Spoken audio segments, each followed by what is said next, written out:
Satu lagi apa ya? Yang 2000-an ya?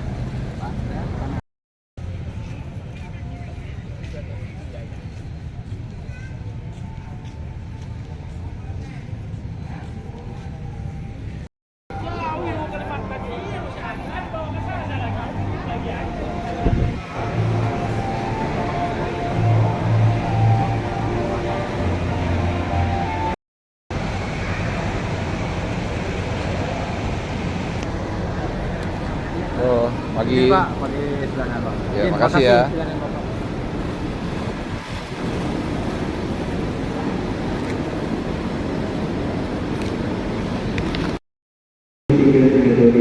Saya izin ambil foto ya.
Welcome to my channel.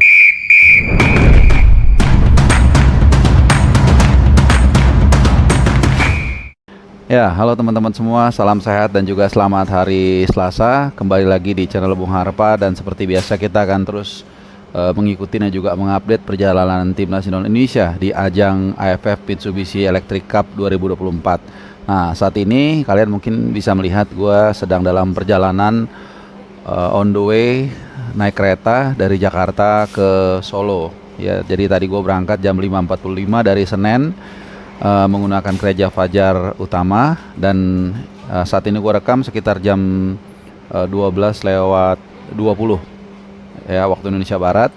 Jadi sekitar 1 jam lagi kereta ini akan tiba di stasiun Solo Balapan. Nah, tentunya kalian semua bisa menebak, sudah pasti tahu ini adalah dalam rangka untuk terus mengikuti langkah Garuda di ajang AFF kali ini. Setelah di pertandingan pertama kita berhasil mengalahkan Myanmar dengan skor tipis 1-0 dari on goal penjaga gawang Myanmar.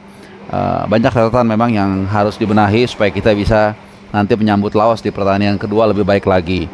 Tapi yang pasti ini baru langkah awal, mudah-mudahan kita bisa tampil lebih baik lagi menghadapi Laos, lalu kemudian nanti kita away ke Vietnam di Putong dan ditutup menjamu Filipina di Manahan Solo. Nah, saat ini gue berada di restorasi ya, di gerbong restorasi karena memang lebih proper dan juga tidak mengganggu orang. Karena kalau di di gerbong kan mungkin ada orang-orang tidur atau mungkin suara kita mengganggu. Jadi gue coba cari momentum ketika restorasi ini pun nggak terlalu rame ya, karena ini sudah sekitar 1 jam lagi sampai di Balapan Solo dan tadi baru saja kereta ini transit di Wates ya. Nah, tentunya banyak hal-hal yang menarik yang akan gua report ke kalian seperti biasa. Kadang gua away naik mobil kalau jaraknya dekat, kadang naik pesawat kalau jaraknya jauh, mungkin ke Saudi, ke China atau kemana-mana. Dan kali ini mungkin untuk pertama kalinya di era dalam setahun terakhir ini gue away naik kereta. Jadi sangat menyenangkan karena keretanya sangat nyaman, kemudian juga makanannya cukup terjangkau harganya, dan yang pasti gue bisa tidur ya, karena tadi pagi masih sempat menghabiskan waktu untuk menyiapkan semuanya, packing dan juga nonton bola Liga Inggris. Anyway, sambil kita sedikit mereview ya perjalanan ke Solo kali ini, away ke Solo kali ini, menyambut Garuda yang akan menghadapi Laos. Sedikit gue memberikan informasi. Jadi saat tadi lagi di gerbong penumpang lagi tidur, tiba-tiba gue dapat informasi ya dari beberapa teman, salah satunya dari Garuda Australia. Gue nggak usah sebut namanya karena belum konfirmasi, dan kalian juga sudah bisa melihat ya di mana-mana berita ini sudah menyebar soal venue atau kota yang akan digunakan oleh Australia untuk pertandingan 20 Maret nanti, dan ini sudah confirm, bahkan sudah dirilis di platform IG resmi dari Socceroos, di mana nanti kita akan bermain di Sydney. Dan tentunya ini sebuah hal yang menarik karena Sydney merupakan kota besar, dan kita harapkan juga akan banyak diaspora orang Indonesia yang akan hadir di sana dan mendukung tentunya perjuangan dari Tom Hai dan kawan-kawan dalam upaya untuk lolos ke Piala Dunia. Dan tentunya yang bagi mereka yang benar-benar sangat intens ya dan militan untuk mengikuti tim nasional Indonesia tampil kemanapun, ini sudah mulai kasak kusuk. Tadi di WhatsApp group juga sudah mulai ngobrol soal bagaimana untuk segera mengurus visa, mengurus tiket, akomodasi dan lain-lain ya. Tentunya kita berharap bisa menjadi saksi sejarah untuk pertandingan yang tentunya sangat menentukan, karena kita berharap bisa membawa pulang dari Sydney nanti setidaknya 1 poin untuk modal sebagai rasa percaya diri yang lebih tinggi lagi saat menghadapi Bahrain selang 5 hari atau tanggal 25. Ya, ini dalam masa-masa puasa tentunya banyak cerita-cerita seru nanti yang tersaji di hadapan kita dalam beberapa bulan ke depan ya. Ada 4 pertandingan tentunya yang akan kita hadapi dalam rangka kita untuk merebut tempat setidaknya peringkat ketiga dan 4 di round ketiga kali ini untuk lolos ke round 4. Nah, teman-teman, kembali lagi ke soal perjalanan gua kali ini. Yang pasti ini selalu menyenangkan ya mengikuti timnas kemanapun pergi, dan rencananya besok itu timnas nasional Indonesia akan melangsungkan official training di Stadion Manahan Solo, untuk kemudian tanggal 12 akan menjamu Laos di Stadion Manahan pukul 19.00. Nah, selama liputan kali ini tentunya gue akan mengikuti rangkaian mulai dari official training, preskon sampai dengan hari H pertandingan nanti, langsung dari jantung pertahanan timnas Indonesia. Seperti apa kondisi Asnawi, Mangkolam dan kawan-kawan, kemudian kira-kira siapa saja yang kemungkinan akan diturunkan, lalu suasana tim seperti apa, dan nanti di preskon tentunya kita akan bertanya langsung kepada STY, dan kita nggak tahu siapa nanti yang akan diminta oleh STY untuk mendampingi Sintayong di preskon nanti. Tentunya kalau kita berkaca di pertandingan yang pertama, Muhammad Ferrari saat itu yang mendampingi, namun biasanya ini digilir, dan ini sangat mutlak merupakan prerogatif dari Sintayong. Nah, ini sedikit ada pengumuman di kereta, jadi mudah-mudahan tidak mengganggu ya. Yang pasti perjalanan sangat menarik, dan sepanjang jalan ini mendung terus teman-teman ya. Mudah-mudahan nanti gue bisa insert sekali-sekali view dari luar kereta.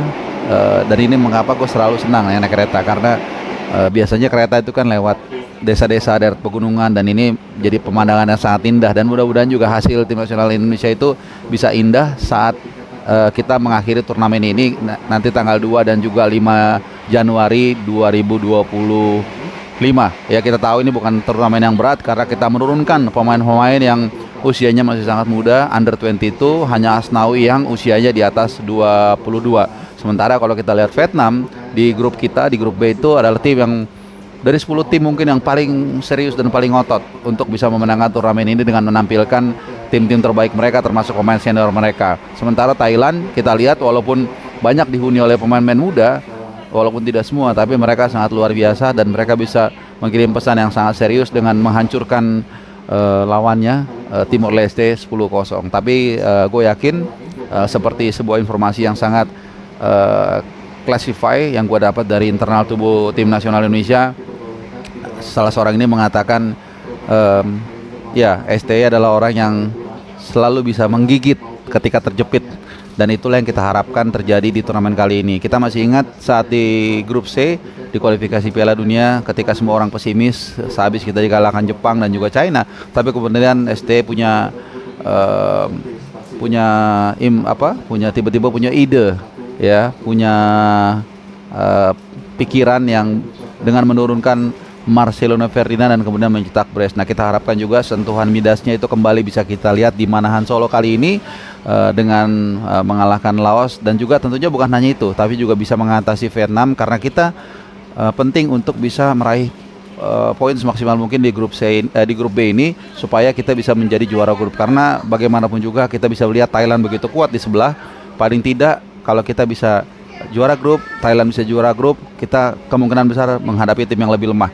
Jadi kalau kita pun akhirnya ketemu Thailand di partai puncak, ini adalah sesuai target dari Pak Erick Thohir, berikan yang terbaik. Tapi siapa tahu seperti yang dikatakan tadi, STE ketika terjepit dia menggigit. Yang pasti teman-teman semua ikuti terus channel Bung Harpa, karena selama 2-3 hari ini akan ada special report ya dari kota Oslo, Solo, untuk kita semua sama-sama melihat bukan hanya soal sepak bolanya. Gue coba akan merangkum dari sisi lainnya kota Solo yang sangat menarik, dan tentunya juga kuliner-kulinernya dan juga tempat-tempat atraksi lainnya. Yang pasti kita dukung terus tim nasional Garuda Terbang Tinggi. Kita semangati tim nasional Indonesia kali ini yang berlaga di AFF, karena sekali lagi tim nasional yang berlaga di AFF kali ini adalah merupakan penempaan para pemain yang sudah lama hilang dari peredaran seperti Ronaldo Kuateh misalnya, atau mungkin para pemain baru seperti Victor Detan yang menyita perhatian, maupun pemain-pemain lainnya yang selama ini katakanlah